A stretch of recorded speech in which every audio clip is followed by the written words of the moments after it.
बलरामपुर के केंद्रीय जिला सहकारी बैंक में 1,33,00,000 रुपए के गबन के मामला में मैनेजर ला बचाए के कोशिश करने वाला रामानुजगंज के थाना प्रभारी और हवलदार ला तत्काल प्रभाव से निलंबित करे गए हैं। बलरामपुर के जिला सहकारी बैंक में पिछले दिनों करीबन 1,33,00,000 रुपए की राशि निकाल करके उन्हें गबन के मामला में बैंक के प्रबंधक, सहायक प्रबंधक सहित 2 अलग अधिकारी कर्मचारी मन के खिलाफ मामला दर्ज करके उमनला गिरफ्तार करेगी रही से। ये मामला में यहाँ के टीआई राहल ने जब जाँच करेगी तो पाएगी कि वह प्रबंधक ला बचाए बर केस के धारा में कुछ परिवर्तन करे के प्रयास करी से। ये मामला में रामानुजगंज के थाना प्रभारी ललित यादव, हवलदार उमेश यादव डहार ने FIR में जो छेड़छाड़ करके बैंक के प्रबंधक ला बचाए के प्रयास करेगी रही से।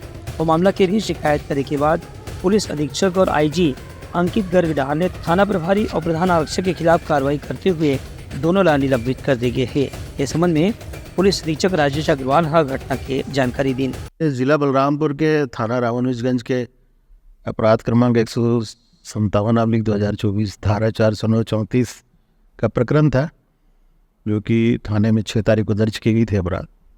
और इस अपराध की दर्ज करने में और विवेचना में कुछ त्रुटियां पाई गई हैं, कमी पाई गई हैं और लापरवाही भी की गई है। तो उसके कारण थाना प्रभारी श्री ललित यादव और प्रधान आरक्षक श्री उमेश साहू को इसमें निलंबित किया गया है और उनके खिलाफ अभी प्राथमिक जाँच करवाई जा रही है। दूसर को पुलिस अधिकारी मन के कहना है कि फिलहाल बैंक के शाखा प्रबंधक ला भी गिरफ्तार करे बर पुलिस की टीम ला अलग अलग दिशा में रवाना करेगी है। Bureau report Uttarakhand news.